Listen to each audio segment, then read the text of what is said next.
Hoy es miércoles de la salud. Tuvimos un retraso por el temblor con nuestra querida Ana Robles. Y ocurrió algo, y es que sin querer lo hemos pedido a la doctora que nos trate un tema. Doctora, dos muchachas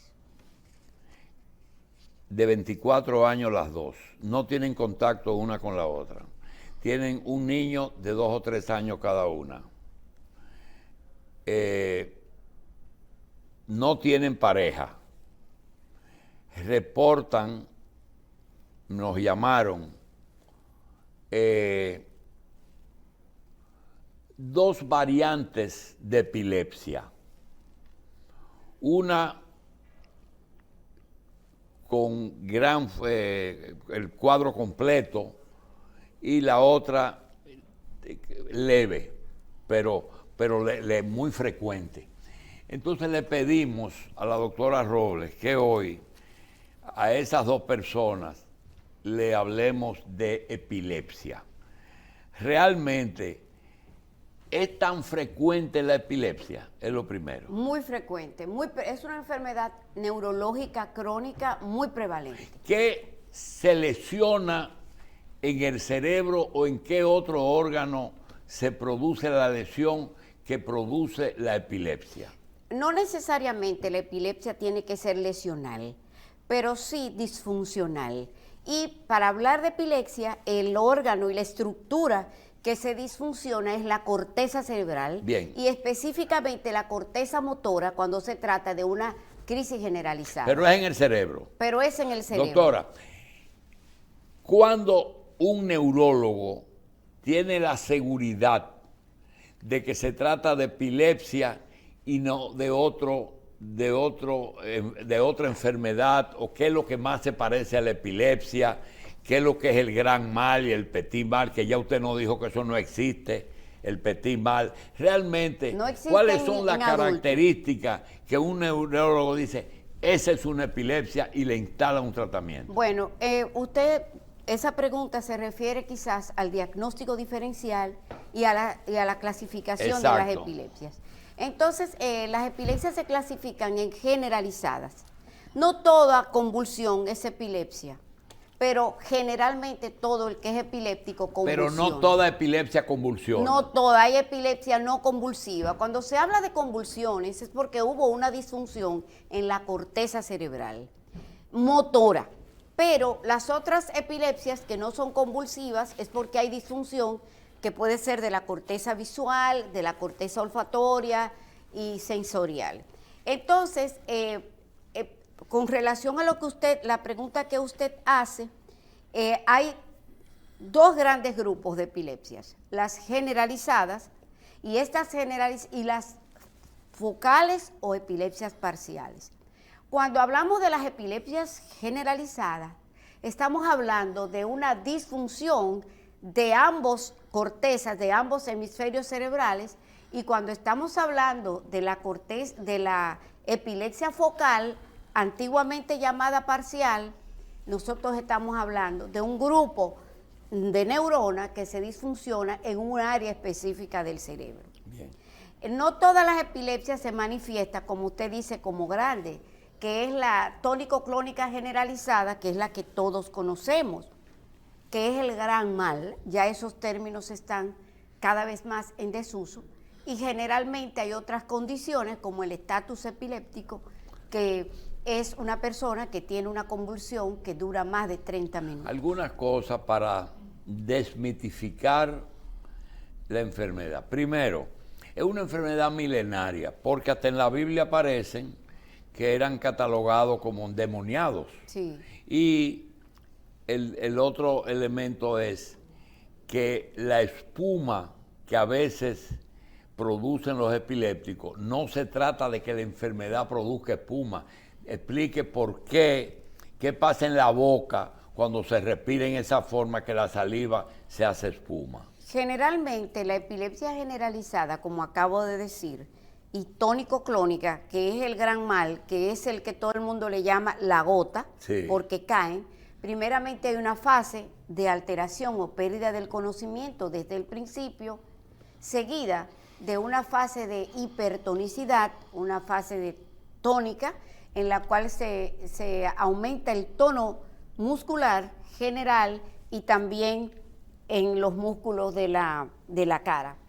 Ese paciente se muerde la lengua con frecuencia y aparecen manifestaciones vegetativas y manifestaciones secundarias a el evento de la crisis tónico-clónica.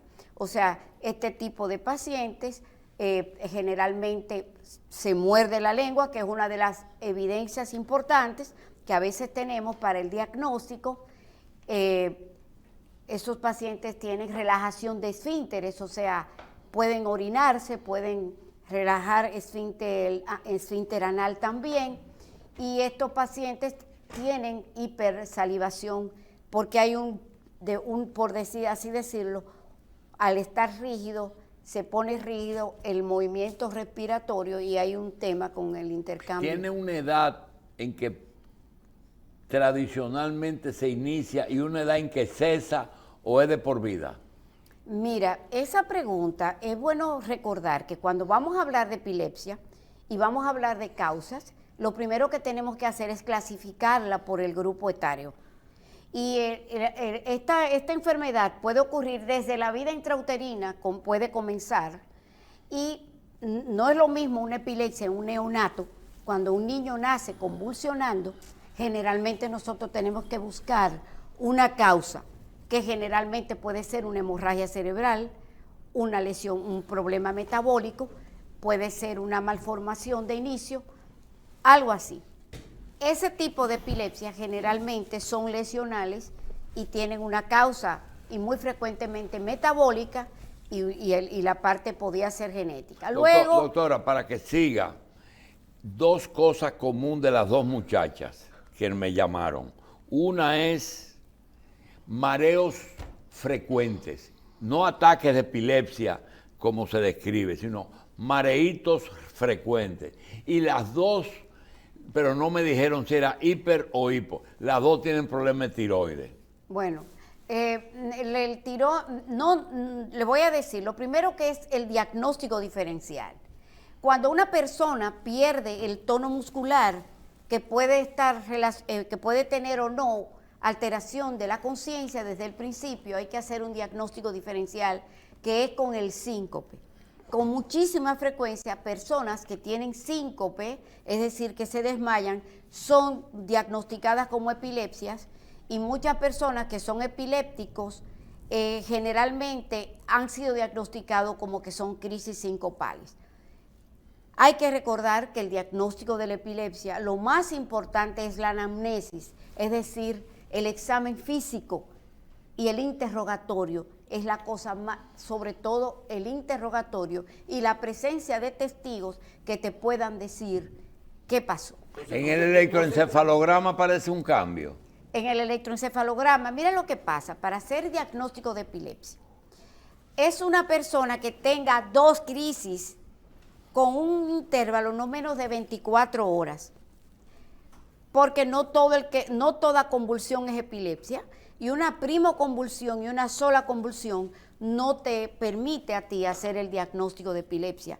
Excepcionalmente, si tú tienes una convulsión y tienes un hallazgo electroencefalográfico, entonces tú podrías predecir y decir que ese hallazgo se debe a epilepsia y podrías hacer el diagnóstico. Pero ¿qué desencadena el ataque de epilepsia? Una descarga porque hay un cambio definitivamente metabólico importante de los iones que producen un mecanismo, ahorita me mata el doctor Jacín, un mecanismo de despolarización porque se activa un potencial de acción con el sodio y hay una bomba que se llama sodio-potasio y se liberan una cantidad de neurotransmisores excitatorios como el glutamato a nivel de la hendidura presináptica y eso hace que las neuronas se descarguen.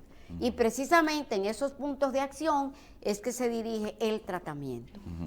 Luego del tratamiento, cuando ya una persona tiene el diagnóstico de epilepsia y que ha tenido tal vez episodios, ¿se cura? ¿O se puede prever si vuelve el que no le dé un ataque? Mira, Michelle, hay epilepsias que son autolimitantes. Por ejemplo, la epilepsia, hay una epilepsia juvenil que dice que puede desaparecer en la adolescencia. Hay epilepsias específicas de la niñez que pueden desaparecer en la adolescencia.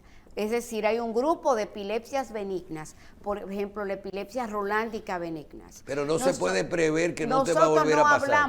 Nosotros utilizamos el término control. O sea, yo decía hace 30 y pico de años, porque así lo aprendí, que nosotros hablamos de control. Si tú tienes una persona que ha convulsionado y tiene más de 5 años libre de crisis y un electroencefalograma normal, nosotros lo consideramos curado. Doctora, una de las dos mujeres que llamó tiene un niño de 4 años o de 3 años, no sé, y nos cuenta que la última vez que tuvo relación con su pareja, que es el papá de la criatura, le dio un ataque mientras tenían relaciones y que él no le puso la mano más nunca y se dañó a las relaciones. Hay factores desencadenantes que, por ejemplo, estrés, alguna emoción. ¿Qué pasa? Bueno, hay factores desencadenantes para las crisis y hay factores predisponentes para la epilepsia que son completamente diferentes. Hay condiciones que predisponen, y sobre todo la genética. Si tú tienes un antecedente familiar de genética de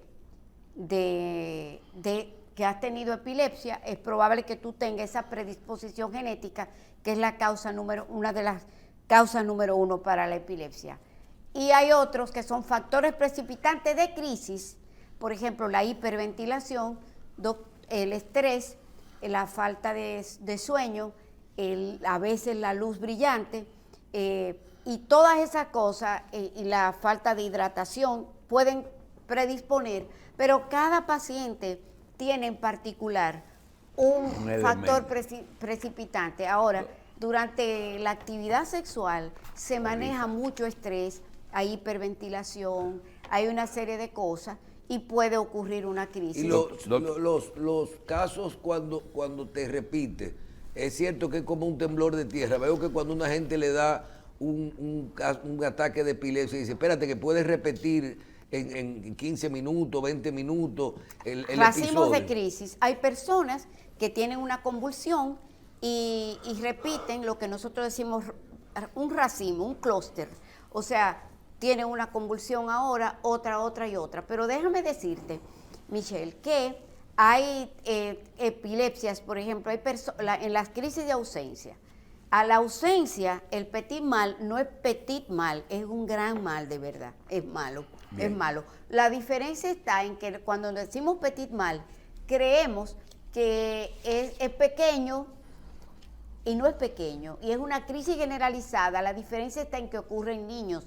En adultos no hay petit mal, no hay ausencia. En adultos ya son las crisis generalizadas y tú puedes tener hasta 200 crisis en un día y no darte cuenta. Bien, doctora. En las ausencias.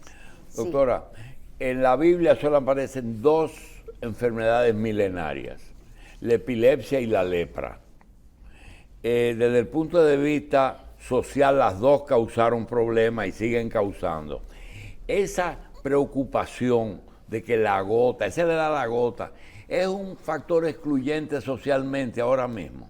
Todavía hay muchas personas. Fíjate como dice la muchacha, no me puso la mano más nunca y se dañó el matrimonio. Bueno, él es un misógino, pero realmente es impresionante, doctor, para un hombre, una persona durante tú no me dijiste que era epiléptica, ahí viene el problema. Pero yo creo, mire doctor, eso es un tema muy, muy importante, fíjese.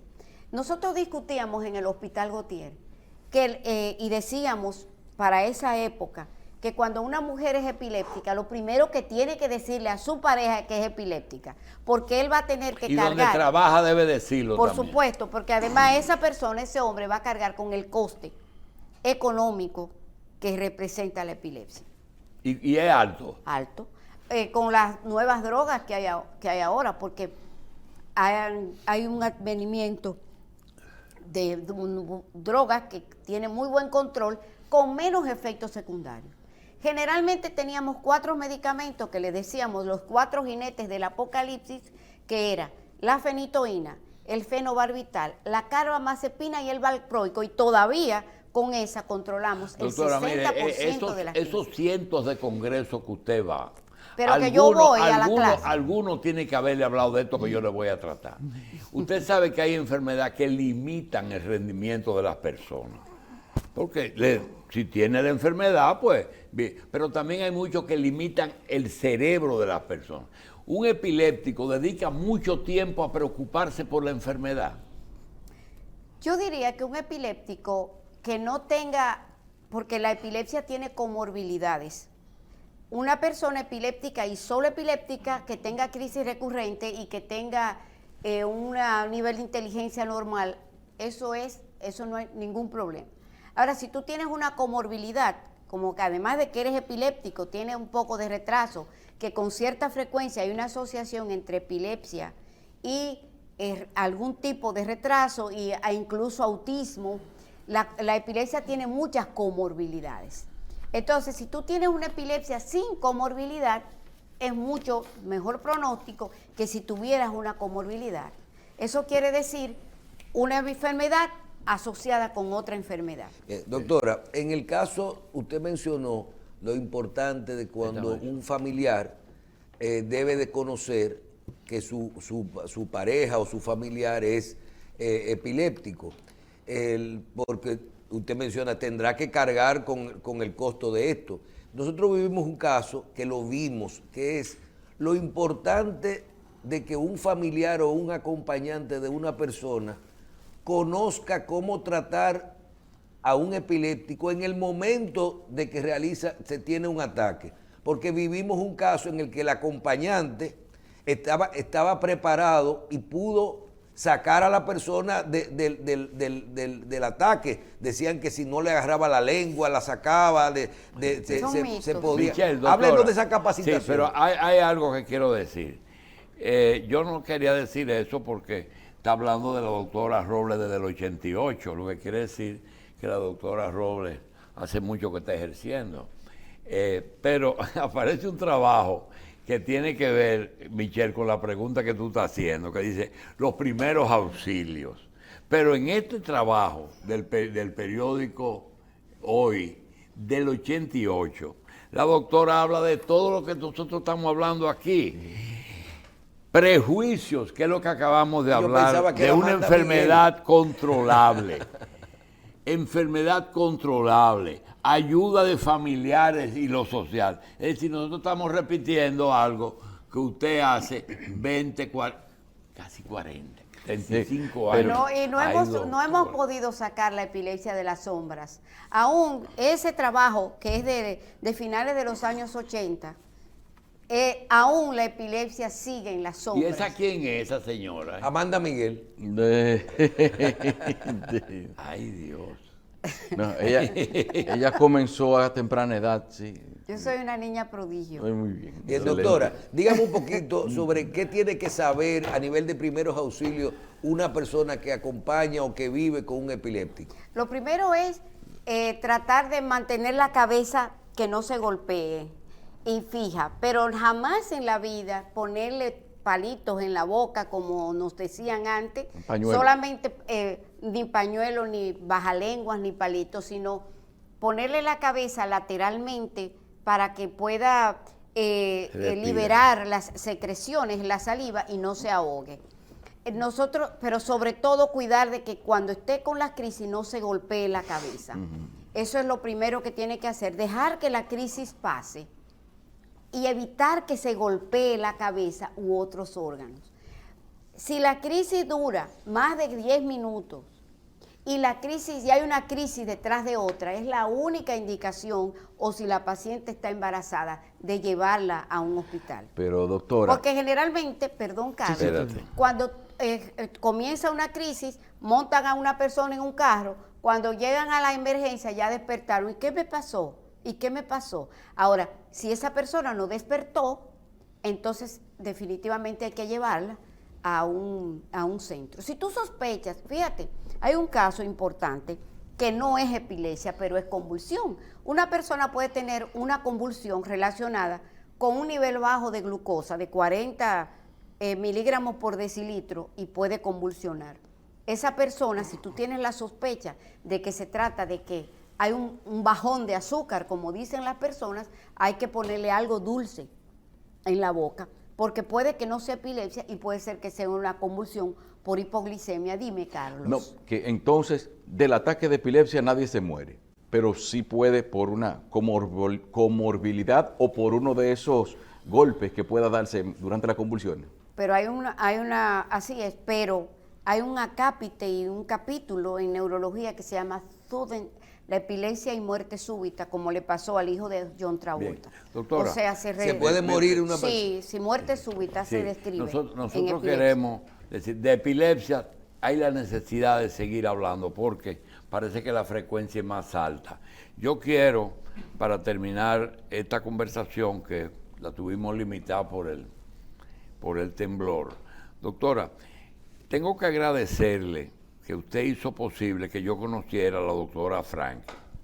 La doctora Franque, en un recorte que encontramos también de hace 20 años,